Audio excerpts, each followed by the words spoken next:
Good day, South Africa. Good day, South Africa. The Malang South Africa. What an eventful evening. First, we had the Soccer World Cup starting.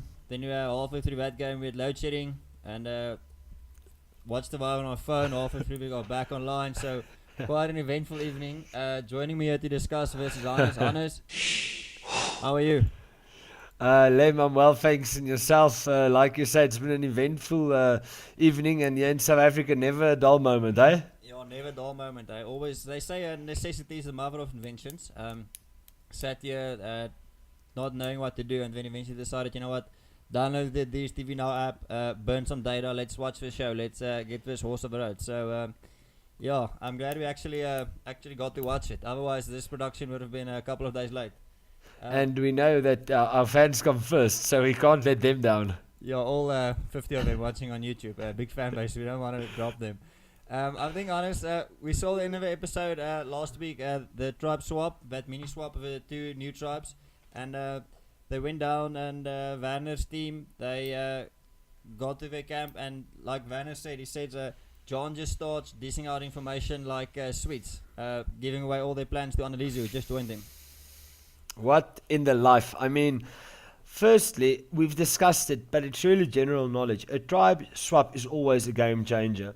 However, Jean, it's a new tribe, so I mean, take things slow, sit in the middle, see where things are going. There's a new person in your tribe. You said it before. Information is currency. Information is a commodity in this game, and she's making not maybe explicit but implicit references to idols and what a bad gameplay. Why would you do that at that stage? Yeah, You have not to put a pun on this, but I think it's just a scenario where you really have to watch the cat. Check the cat out of a tree. I don't know how that thing's English. How does it go in English? Kyk die kat uit die boom uit in Afrikaans. Ja. I'll think about it during the show, yes. Yeah, and I think they should have just kyk die kat uit die boom uit before they just decided how much they information went dump. But and we saw this actually a bit detrimental to Werner's game. He's saying he's not buying Annalise's story of a big guy, strong guy around, and put himself at risk for a female alliance snuffing his torch. It's definitely places him in a very difficult position. The one challenge I do think Werner has is that if he is maybe to leave that tribe, whether it be sooner, later, we don't know. If he is to leave that tribe, I think that tribe will be pretty screwed because Werner is, we've seen throughout the game, a very handy man, you know, with camping, with building shelter, but also very good and very practical in challenges. Jean, although we like her a lot, she's not the best in challenges. We've even seen with the reward challenge, the puzzle challenge, she weren't the strongest player. Annalise the cook, Katinka done very well, but I think, yeah, Werner is not in the best position at the moment due to, not by no fault of his own necessarily. Yeah, it's the game. The cards the game deals. You know, Van really working his fingers to the bone there, and I think that, like you say, it actually saved it right. You touched on it. We have this first reward challenge coming up. They had to untie the things, get those barrels rolling, get through that whole maze, and to build a puzzle. And a couple of people who previously were a bit in the background coming to the foreground, like Katinka and also Tevin doing quite well in this challenge. I think both of them had great challenges. It was a difficult challenge. The moment that there is balance involved, it gets tricky.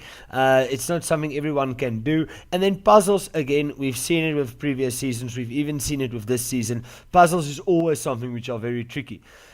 Jean, again, I think she fell out of the bus a bit. Tevin, very, very good. You could see them in the Now tribe, the puzzle building. It was like this, and it was done, and they got a good reward. So kudos to them, and congrats to Josie. A delayed happy 28th birthday. Yeah, delayed happy 28th birthday to her.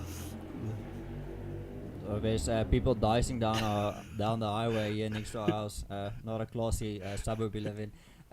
Yes, to that point, they actually had a choice. You know, they could take the pizza, which Nico calls the instant gratification, or take the beans and stretch it out a bit.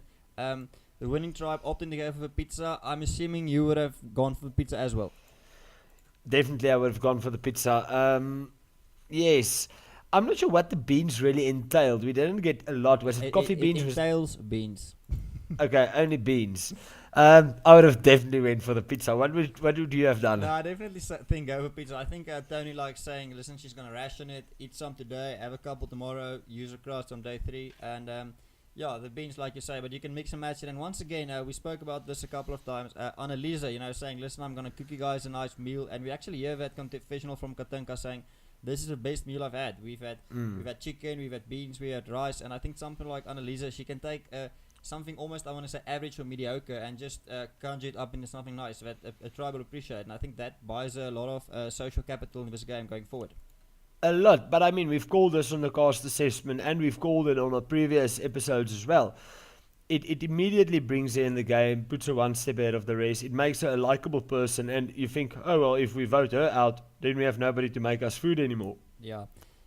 Speaking of food, we also saw that fallout of Tom slice and dicing the fish, and then when Shanae wants to help him, he tells her, no, go away. Get out of my kitchen, little girl. Daddy's making supper. Yes. So I think, and that I don't want to say exploding in his face, but that definitely being detrimental to his game, and you can see the tide slowly shifting from Shanae's point of view from what needs to happen, and Tom actually picking up. But hey, listen, there's a vibe in there, and everything's not well. Definitely.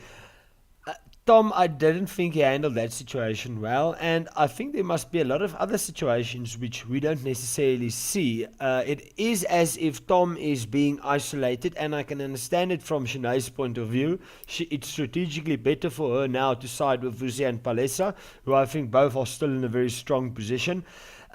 Tom is not the best player socially, and I think it's beginning to catch up with him. Like you can see, last week we also discussed, you could see the cracks in the Tom Shanae relationship.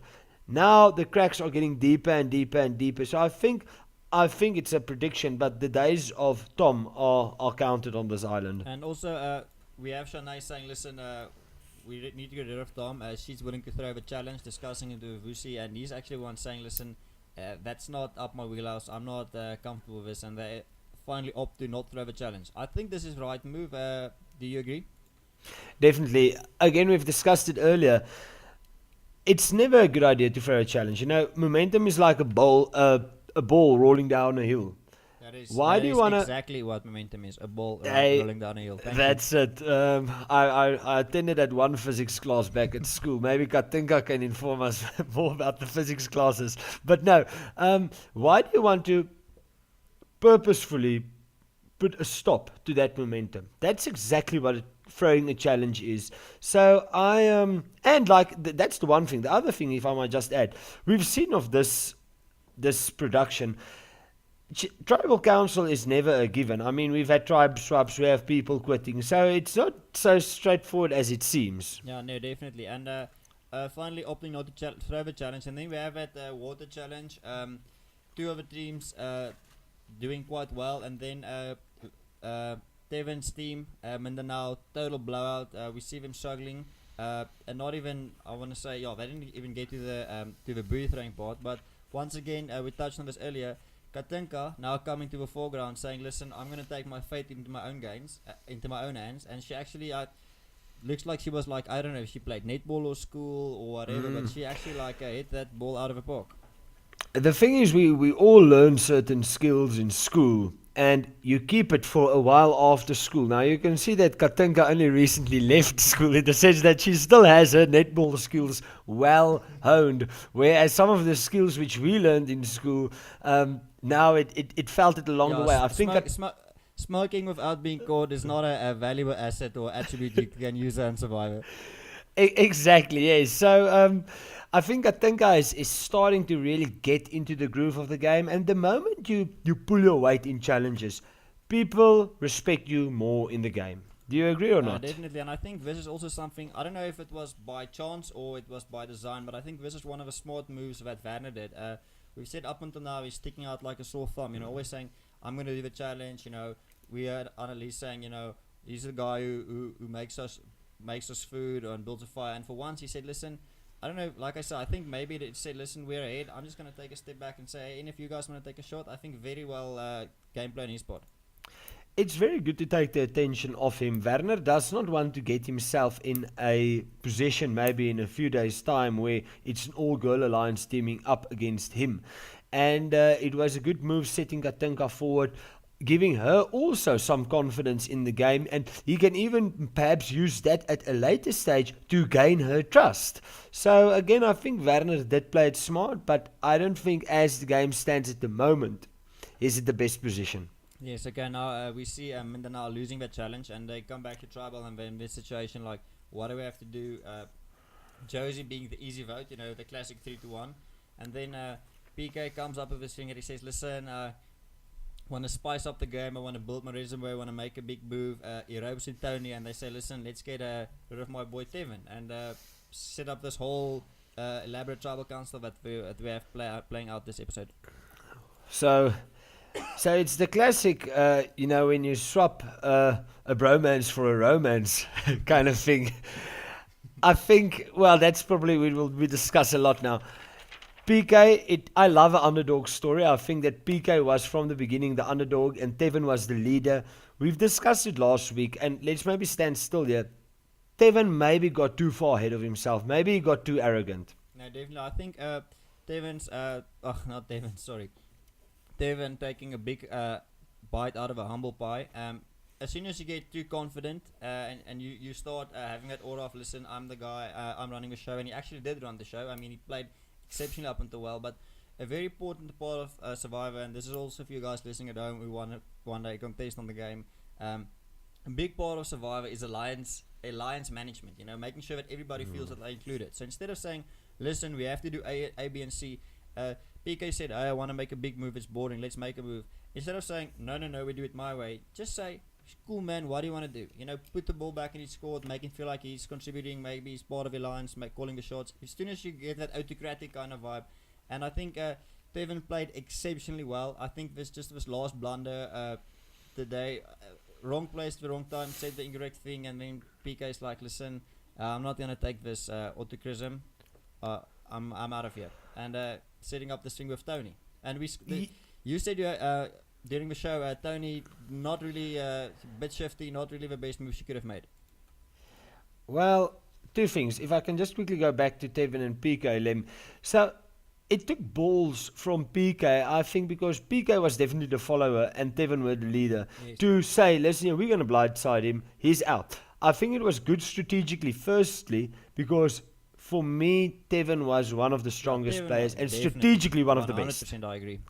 So now, in an earlier stage of the game is not yet halfway, you get rid of one of the strongest players. The advantage is maybe he's shown his cards too soon, because now there's only 3 people left in the Mindanao tribe. So it's PK, Josie, and Tony. Easy. The girls stick together, they get rid of PK, who's also a strong player. So maybe he moved too early, but however, we will wait and see. Your other question was pertaining to? I now forgot. The second thing I said was, Tony.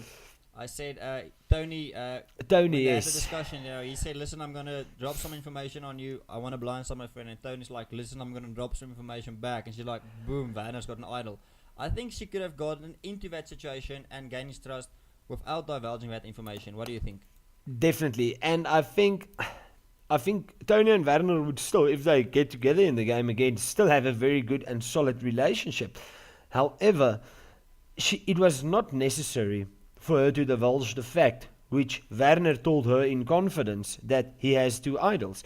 And at that stage, it would not have brought her further into the game. In fact, I would have maybe played it differently. I would have maybe said that, listen here, Jean or someone at the other camp picked up an idol and flashed it towards everyone, so as to perhaps, if they go into a merge, to create a different kind of havoc. So I would have played that completely differently. And remember, PK is not privy to any information. He doesn't know if she's lying or not. So he would have went, great. So yeah, bad move by Tony there. I think you bring up a good point. At this point in the game, it's a lot of smoke and mirrors. And saying, listen, John has an idol, it will still gain him a trust.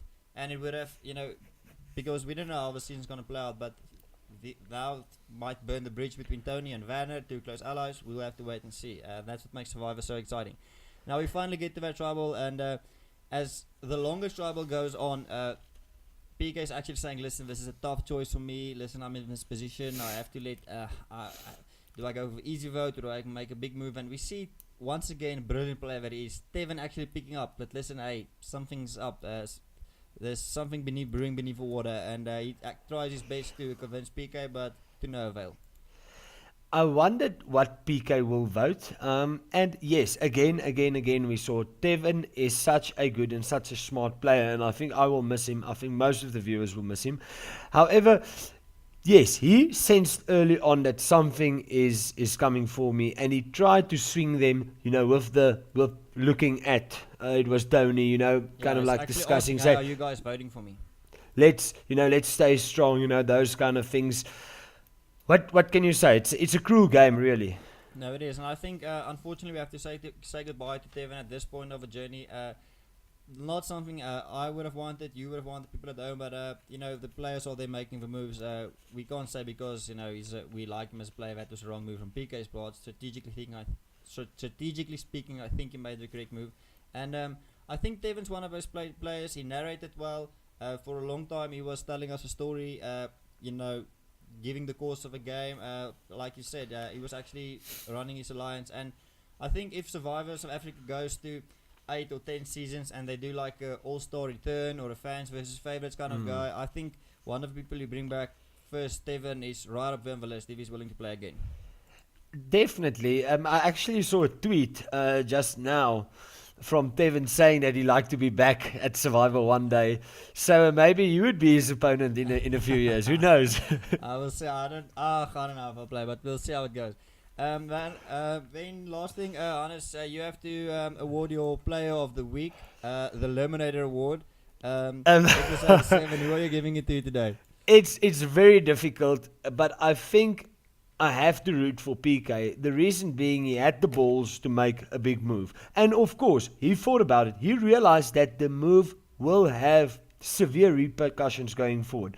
However, look at the short-term gain. Here is the strongest player in the game at the moment out. Right. So, proportionally, your chances of winning, of getting further in the game, improved. He had the balls. He stuck to his gun. He made the big move. So, compliments to him. I just hope it does not bite him next week or in a few days to come, but we will have to wait and see. That's the wonder of the game. Definitely, I agree. And one thing I want to add on to this, you say he had you say the balls to make the move, but we've seen a lot of other survivors, international, locally, where people they're too afraid to pull the trigger. They said, listen, 12 it's too early, 11 not yet, 6 no, and then suddenly on a final 4 you're like, listen, this guy's run the show and I'm just playing third, being the third wheel to this wagon, and then they just end up winning the game because the people who realized the threat didn't pull the trigger. Like I say, we'll have to see how it plays out, but I think PK pulling the trigger early, rather make a move and hit the ball out of the park and say, listen, I came here but I didn't make any moves, and end up just being a go to the end. Then yes. Do you agree with me? Anything you want to add? I agree with what you're saying, and I actually didn't consider it, sorry, but 12 people, 11 people, 10 people. When is the right time to pull the trigger, so to speak, to make a bold move? Now, yes. Rather make the move than never make the move. That's all I'm trying to say. Yes, and now, again, we will see. But he was smarter than the smartest player in the game thus far. So yeah, definitely. Again, then I just want to quickly touch on, you said on social media, 2 people I've got here, at Shiwana.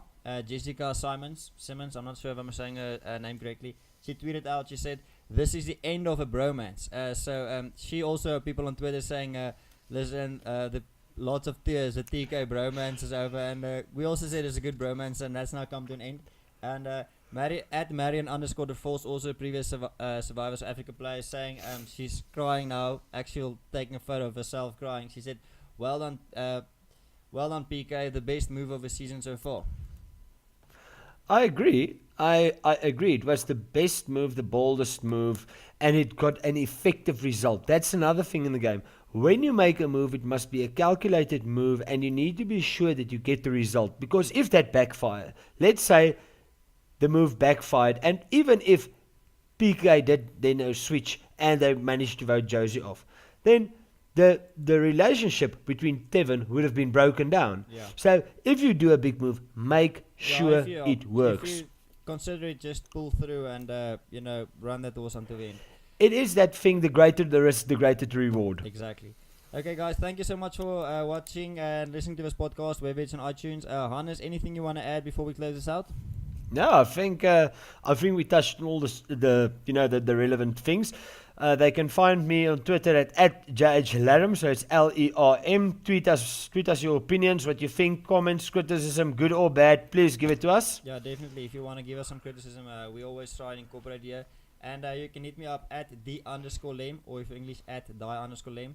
Looking forward, they say next week in Survivor, show that thing of Katinka falling issue, okay? So looks like there's gonna be drama, and I think after the next episode we're probably now in merge territory. So the season, it's 7 episodes in, and it just keeps getting better and better. It's like you say about momentum, the season's just got a lot of momentum that's non-stop. Okay, guys, thanks so much for watching. Hit us up, let us know on social media whether you enjoy the show. Drop us a thing on in the YouTube comments or Twitter, and we'll get back to you. Thanks so much for watching, guys, and take care. Bye bye.